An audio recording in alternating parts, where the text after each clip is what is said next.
nə bilim, heysiyyətdən, şərəfdən, namusdan xəbəri olmayan hansısa kimsə, bilmirəm, mən onun nə ad qoyum, o Azərbaycanlı ola bilməz.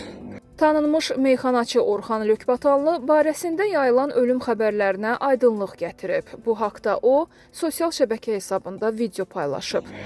Əvvəla dünyada hamımız bir gün öləcək. Ölümə elə hər gün xatırlamaq lazımdır, amma belə yalan məlumat yayıb. Səs tellərindən əməliyyat olunan meyxanaçı xəbərlərdən təəssüfləndiyini bildirib. Hansısa vicdansız ona Azərbaycanlı demək olmaz. O elə Azərbaycanlı düşmənidir.